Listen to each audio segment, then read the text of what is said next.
Bakit kami iyak?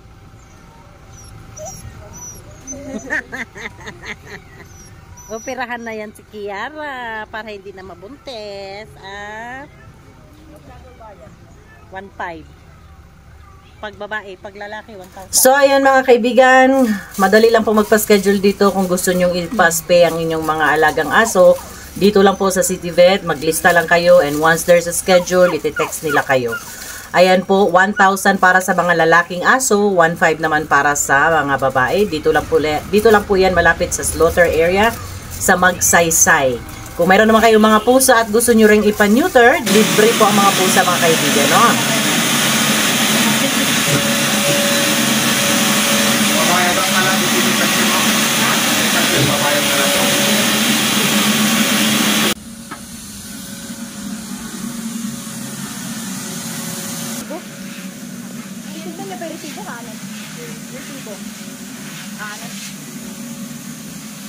Yeah, ako na.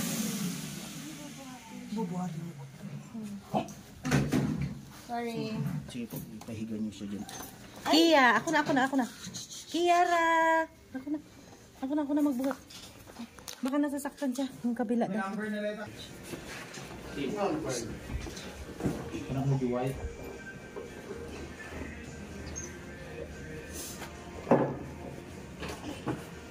Wait.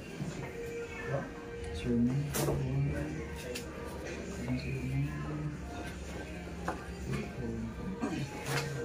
Okay. Yung ano card niya, nasa iyo? Ito. Oo. Hi guys. Hirap ba na? Ayan. Nalaigit na si Kia. Di na makaigat-igat. Ayan, my friend, dumating na kami. Dito muna si Kia magstay sa dyan ka lang hindi ka muna mag-ano sa kanila. Isolated muna ikaw. Ayan mga kaibigan. So nga pala, after nga pala neutered ang ating mga aso, kailangan nating lagyan ng ganito. Kasi para hindi niya dilaan yung kanyang sugat. And then, 6 to 8 hours muna bago siya pwedeng kumain. So ganyan, stay muna siya dyan. Kiara, masakit yung sugat mo. Dyan ka muna Ayaw ng katol dito kasi may mga lamok. Nagalit siya.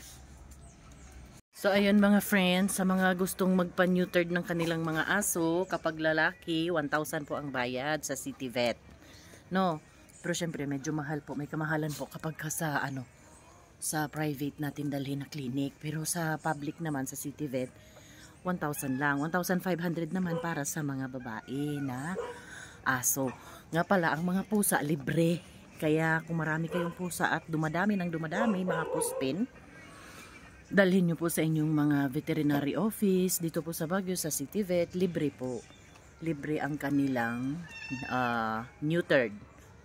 No? Kapag ka sa mga aso spay pala. Ayun lang. Si Aki, tumaba. Yun lang yung tataba yung ating aso.